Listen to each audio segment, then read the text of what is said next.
Friends जदि आपण को रुटी और तरकारी बनवा इच्छा हो नए ना ताहले ये वीडियो को आप जरूर देखंतु और लास्ट तक देखंतु। मु आज आपण नहीं आसी गोटे हेल्दी टेस्टी और मजेदार जलखियार रेसिपी। ये जलखिया को बनवा बहुत सहज होता है। ये जलखिया आगे समोसा कचौड़ी पकोड़ी सब कुछ फेल हो जाए थाए। तो चलतु बनवा स्टार्ट करवा। Hi everyone, welcome to Radha's kitchen. ये जलखिया को बनवाई मुझे गोटे गिना मुग डाली नहीं। एक गिनारे गोटे गिना मुग डाली को मु दुई थर भलसे धोईकी 4 ରୁ 5 घंटा जाए बतुरे नहीं। मुग डाली ये भलसे फुली जाइए बतुरी भी जाइए देखी पारुथिबे आपण। एभली हवा दरकार।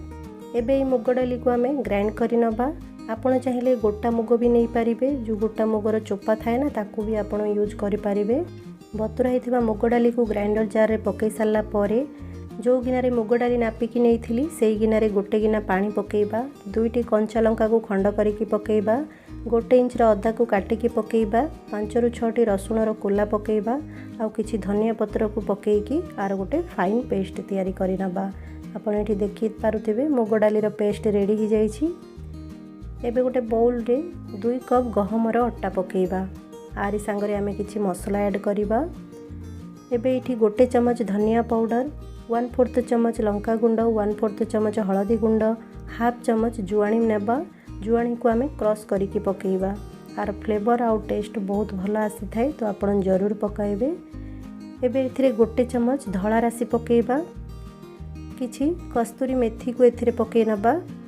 मु एठी गोटे चम्मच कस्तूरी मेथी नेछि। स्वाद अनुसार लूण पकेबा आ भल से ए सब को आमे मिक्स करि नबा। तापर एथिरे 3 ରୁ 4 चम्मच तेल पकेबा। मुझे रिफाइन तेल व्यवहार करिछि। सबु जिनिस पकई सारला परे हाथ रे ए सब को आमे भल से मिक्स करि नबा। अटा देहरे पूरा तेल लागिबा दरकार ताहाले भल खास्ता आसीबो। पूरीटी खाइबा पई स्वादिया लागिबो। एई भली बाइंडिंग आसीबा दरकार आपण देखि पारुथिबे। तापरे आमे जो मुग डाली रो पेस्ट करिकि रखिथिले ना एथिरे ऐड करिबा। अल्प अल्प मुग डाली रो पेस्ट पकेकी आर अटा तैयारी करिबा। पानी बिल्कुल भी पकेबानी। जीति कि आमे मुग डाली रो बट्टा तैयारी करथिले ना ताको अल्प अल्प देकी अटा को चकटी नबा। पानी पकई देले अटा सॉफ्ट हो जाई थाए आ नास्ता परफेक्ट ही न थाए। सेति पे जेति कि आमे मुग डाली रो बट्टा तैयारी करिछे ना से हिसाब रे अटा नबा। जदि आपन को लागिबो अल्प टिके सॉफ्ट हे गला हमर अटाटी ताहाले अल्प टिके गहम रो अटा एथिरे पकेकी आपन चकटी नेबे। देखि पारुथिबे जेति कि मुग डाली रो बट्टा थिला ना एथिरे मु ऐड करनेली। पूरा लागिगला एथिरे। ए भली अटा हवा दरकार। बेसी सॉफ्ट करिवेनी। अटा को टिके टाइट करिकी दळिबे माने चकटिबे। एई अटा रु आमे गोटे गुळा ए भली नबा माने किछि पर्सन नै कि गुळा करिबा। तापरे आको आमे बेली नबा। बेलणा पीढ़ा आउ बेलणा बाड़ी रे अल्प टिके तेल ग्रीस करि नबा नहले बेलिबा समय रे तळे लागी जाई थाए किंबा बेलणा बाड़ी रे लागी जाई थाए। ए भली आमे बेली नबा आ पतला करिकी बेली नबा। जेमिति आमे रुटी तैयारी करि थांदे ना से भली भाबरे आको बेली नबा। बेसी मोटा करिवेनी किंबा बेसी पतला करिवेनी, मीडियम रखिबे। आपण चाहिले छोट छोट गुळा करिकी भी आको पूरी परी तैयारी करि पारिबे। जेमिति पूरी बेली थांदे ना से भली बेली पारिबे। देखि पारुथिबे मु एठी एतिकी पतला रखिछि। एबे आको आमे छोट छोट राउंड शेप रे काटि नबा। ए भली जे कोनोसी ढाकुणी किंबा ग्लास नहले जे कोनोसी गिना साहाय्य रे आपण काटि पारिबे। मु एठी छोट छोट करी काटि नेछि। आपण चाहिले अल्प टिके बड़ साइज रो भी तैयारी करि पारिबे नहले छोट छोट गुळा करिकी ताको पूरी परी बेली पारिबे। साइड रो जो थाए ना ताको बाहर करनबा आ हमर पूरी रेडी हे गला। आपण देखि पारुथिबे ए भली भाबरे पूरी सब तैयारी करिनबा। आपण चाहिले साइज को टिके बड़ भी करि पारिबे। ए भली भाबरे सब पूरी को आमे तैयारी करनबा। तापरे आको आमे फ्राई करिबा। गैस उपरे कड़ाई रे मु तेल को गरम कर नेइथिली। तेल भल से गरम हो सारा पर गैस रो फ्लेम को मीडियम रे रखिबा आ गोटे गोटे पूरी आमे फ्राई करिबा।